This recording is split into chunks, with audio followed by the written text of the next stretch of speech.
Salut tout le monde, je m'appelle Grace. Je suis arrivée au Canada en 2019 comme travailleur étranger temporaire venant de mon pays, le Cameroun.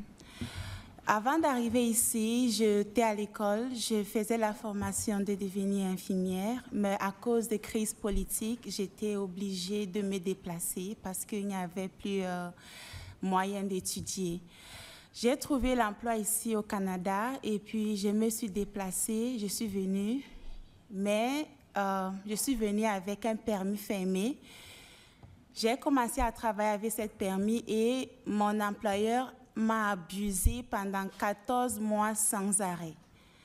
Il m'a abusé, j'ai même eu l'accident, je suis tombée malade, les conditions de travail n'étaient pas bien, mais à cause de la peur et j'étais obligée de rester là jusqu'à ce que j'ai rencontré le CTI qui m'a aidé à quitter cet endroit. Mais quand je suis sortie de là, j'ai eu un permis ouvert pour les personnes vulnérables et je suis retournée dans le domaine de la santé. J'ai commencé à travailler comme préposée aux bénéficiaires. Et là, tout allait bien parce que c'était un permis ouvert. Je devais renouveler je devais retourner sur le permis fermé. Mais entre-temps, j'ai composé le test de français 3 fois sans succès. Et parce que je n'ai pas réussi le test de français, ça a beaucoup retardé ma vie et j'étais obligée de retourner sur le permis fermé.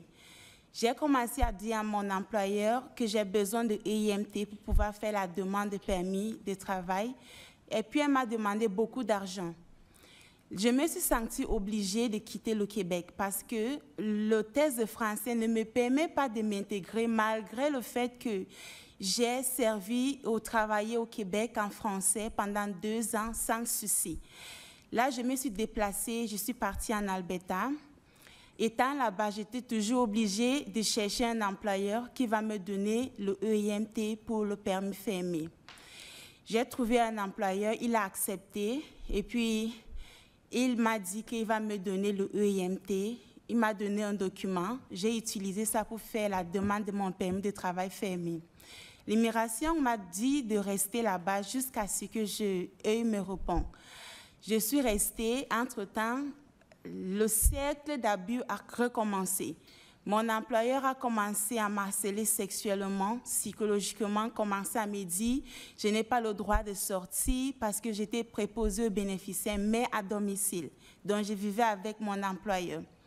Je suis restée là-bas. Après, j'ai écrit à l'immigration, j'ai expliqué tout ce qui se passe. Ils ont appelé la police m'a appelée. J'ai donné toutes les preuves d'abus que j'avais. Et puis la police m'a juste dit « oh, il faut juste oublier et continuer à avancer avec ta vie ». Je n'avais pas de choix. Je suis restée jusqu'au 15 août 2022. L'immigration m'a répondu en disant que la demande de permis a été refusée à cause de manque de EIMT. Le 16 août, j'ai appelé le bureau de EIMT pour demander mais pourquoi est-ce que le permis a été refusé? Et puis le bureau m'a dit parce que mon employeur a fait la demande, mais il n'a pas inclus mon nom. Et quand j'ai demandé à mon employeur, il m'a dit « oui, ma fille a fait ça parce qu'il voulait se débarrasser de toi ». Donc, j'ai perdu encore 7 mois de ma vie pour rien.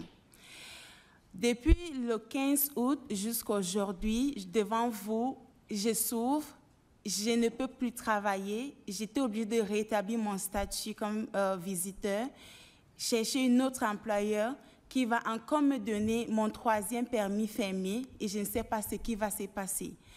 Le permis fermé a été mon pire cauchemar depuis que je suis au Canada, même depuis toute ma vie. Le test de français aussi m'a beaucoup retardée. Je suis incapable de retourner chez nous voir mes parents. Je suis coincée, je suis fatiguée moralement. Devant vous, c'est une infirmière, mais je ne peux pas réaliser mes rêves parce que le test de français m'empêche. Malgré le fait que je suis au Canada, je suis au Québec, je m'exprime en français, je ne peux pas m'intégrer parce que le Québec estime que mon niveau de français n'est pas assez. Je ne sais pas pourquoi.